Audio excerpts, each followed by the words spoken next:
ایک نوجوان اسلام لا چکا ہے، ابھی اسلام لایا مسلمان ہوا ہے، اور دوسرے ہی دن آ کر کہہ رہا ہے اے اللہ کے رسول مجھے اجازت دیجئے کہ میں زنا کروں۔ لیجئے، مسجد نبوی میں بیٹھا ہے اور کیا کہہ رہا ہے؟ مجھے اجازت دے دیجئے، ایک لڑکی سے میری دوستی ہے، میں اس کے ساتھ زنا کرنا چاہتا ہوں۔ اجازت کس سے مانگ رہا ہے؟ دو چیزیں سمجھ لیجئے، اجازت کس سے مانگ رہا ہے؟ جو دنیا میں اللہ کے بعد سب سے بڑا درجہ کس کا ہے؟ محمد رسول اللہ کا۔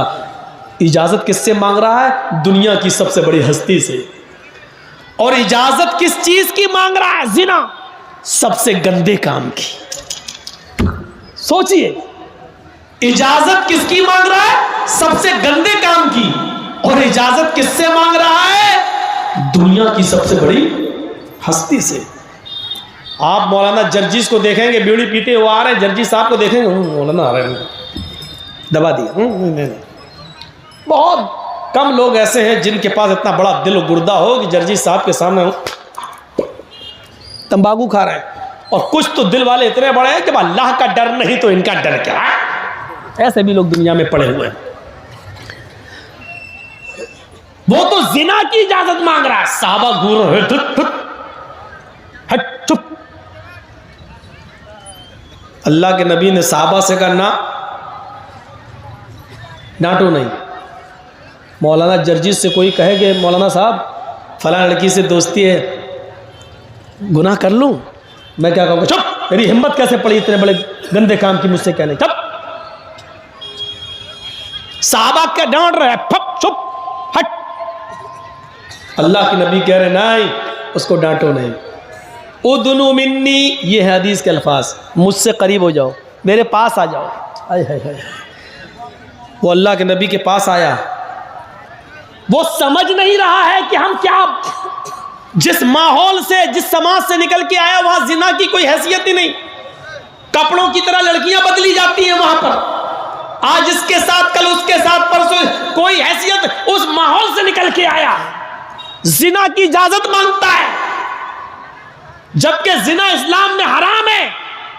لیکن اللہ کے رسول صلی اللہ علیہ وسلم کی حکمت دیکھیے، مصلحت دیکھیے، دور اندیشی دیکھیے۔ صحابہ ڈانٹ رہے ہیں، آپ کہہ رہے ہیں صحابہ سے نہیں تو اس کو مت ڈانٹو، میں سمجھاتا ہوں۔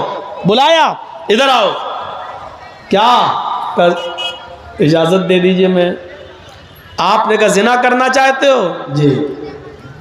اچھا ایک بات بتاؤ، کیوں اس کے ساتھ یہ زنا کیوں کرنا چاہتے ہو؟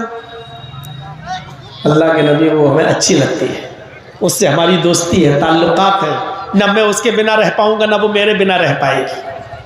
او یہ بات ہے، اچھا ٹھیک ہے۔ اوفو، انداز دیکھیے سمجھانے کا۔ اچھا ٹھیک ہے، ٹھیک ہے، میں بھیج دوں گا، زنا کرنا ہے ٹھیک ہے دے دوں گا۔ لیکن یہ بتاؤ، اگر میں تم سے یہ کہوں کہ یہ کام تم اپنی ماں کے ساتھ کر لو تو کیا کرو گے؟ یہی ہونا چاہیے۔ یہاں بیٹھے ہوئے جتنے بھی لوگ جو موبائل پر لڑکیوں سے گفتگو کر رہے ہیں فون پر، ان سے کہا جائے کہ تم جن کی بہن بیٹیوں سے باتیں کر رہے ہو، اگر تمہاری بھی بہن بیٹی سے کوئی بات کرے تو تمہیں اچھا لگے گا؟ تو ایک دم غصہ ہے، چپ۔ انداز یہی ہے اللہ کے رسول کا۔ آپ نے کہا اگر میں کہوں کہ یہ کام تم اپنی ماں کے ساتھ کر لو تو کرو گے؟ کہتا کیا؟ آپ نے کہا جو اس لڑکی کے پاس ہے وہ تمہارے ماں کے پاس بھی ہے۔ انداز دیکھیے، جو چیز حاصل کرنا چاہتے ہو وہ چیز تو تمہارے ماں کے پاس بھی ہے۔ کہتا ہے فدا کا بھی و امی یا رسول اللہ، اے اللہ کے نبی میرے ماں اور باپ آپ پر قربان، ایسا کون بے شرم اور بے غیرت انسان ہوگا جو اپنی ماں کے ساتھ، اس کی عزت کے ساتھ کھلواڑ کرے گا؟ ارے ان سے لے لیجئے، جو لینا ہو قرآن، اتنی دور لے لیجئے۔ ایسا کون ہوگا؟ آپ نے کہا نہیں نہیں بالکل ٹھیک تم نے کہا کہ ایسا کوئی نہیں ہو سکتا جو اپنی ماں کے ساتھ غلط کام کرے۔ اچھا اچھا اچھا سوری، ماں کا نام لے کر میں نے آپ کے جذبات سے کھیلنا نہیں نہیں نہیں نہیں۔ اچھا ایک کام کرو، اپنی بہن کے ساتھ یہ کام کرو۔ کہتا کہ میرے ماں باپ آپ پر قربان، کوئی بہن کے ساتھ بھی نہیں کرے گا شریف انسان۔ آپ نے کہا اچھا بیٹی کے ساتھ؟ کہا اللہ کے نبی کیا کہہ رہے ہیں آپ؟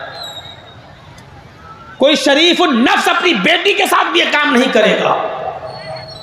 آپ نے کہا اچھا اپنی خالہ کے ساتھ، پھوپھی کے ساتھ، لاسٹ میں کہا چچی کے ساتھ؟ کہنے لگا نہیں۔ اب اللہ کے نبی نے کہا نوجوان اتنی سی بات مجھے بتا دو، جب تم اپنی ماں کے ساتھ، بہن کے ساتھ، بیٹی کے ساتھ، پھوپھی کے ساتھ، چچی کے ساتھ، خالہ کے ساتھ یہ کام نہیں کر سکتے ہو، تو جس لڑکی کے ساتھ تم یہ کام کرنا چاہتے ہو وہ بھی کسی کی ماں ہوگی یا بہن ہوگی یا بیٹی ہوگی یا بیوی ہوگی یا چچی ہوگی یا خالہ ہوگی، پھر وہ انسان کیسے یہ گوارا کرے گا کہ میری بہن کے ساتھ یہ کام کوئی کرے، بیٹی کے ساتھ یہ کام کرے، بھانجی کے ساتھ یہ کام کرے، چچی کے ساتھ یہ کوئی کام کرے، خالہ کے ساتھ کوئی غلط کام کرے۔ نوجوان جو تم اپنے لیے پسند نہیں کرتے ہو وہ کام تم دوسروں کے لیے کیوں پسند کر رہے ہو؟ دوسرے کے ساتھ کیوں پسند کرنا چاہتے ہو؟ کیا تم یہ پسند کرو گے کہ تمہاری بہن کے ساتھ کوئی غلط کام کرے؟ کہا نہیں۔ کیا تم یہ پسند کرو گے تمہاری بیٹی کے ساتھ کوئی غلط کام کرے؟ کہا نہیں۔ کہا وہ بھی کسی کی بہن بیٹی ہے۔ اتنا کہنا تھا اس نوجوان کا کے اندر زنا کا جنون نکل جاتا ہے اور کہتا کہ میرے لیے دعا کیجئے، اللہ تعالیٰ مجھے زناکاری سے بچائے، محفوظ فرمائے۔ اللہ کے نبی صلی اللہ علیہ وسلم نے اس کے سر پر ہاتھ رکھ کر فرمایا کہ اللہ اس نوجوان کی نظروں کی حفاظت فرما۔ اس نوجوان کا بیان ہے کہ اللہ کے نبی صلی اللہ علیہ وسلم نے صرف یہ کہا تھا کہ اللہ اس نوجوان کی نظروں کی حفاظت فرما۔ اللہ تعالیٰ نے زنا تو چھوڑو، اس دن کی تاریخ سے اس دعا کا اثر یہ ہوا کہ میں نے اس دن کی ڈیٹ سے، اس دن کی تاریخ سے کسی بھی حرام چیز کو نہیں دیکھا۔ اب آپ بتائیے کہ آپ اس کو کہہ دیتے اے زنا کی جاتے مار تو کیا ہوتا ہے؟ ڈانٹ رہے ہیں پھر جاؤں گا زنا، تو وہ زنا نہیں چھوڑ پاتا۔ حکمت دیکھیے، دور اندیشی دیکھیے اور عقل مندی دیکھیے۔ شریعت نے کبھی نہیں کہا کہ عقل مندی چھوڑیے، کبھی کبھی عقل مندی اس بات کے لیے مجبور کر دیتی ہے کہ ایسا کرو۔ ایک نوجوان، ایک بدوی دیہاتی آیا اور مسجد نبوی میں آ کر بیچوں بیچ میں پیشاب کرنے لگا۔ اللہ کے رسول وہاں بیٹھے ہیں، صحابہ کرام کے ارد گرد، اور وہ پیشاب کرنے لگا۔ آپ کی مسجد میں کوئی پیشاب کر دے، مسجد تو چھوڑو، مسجد کے باہر بھی کوئی پیشاب کرے تو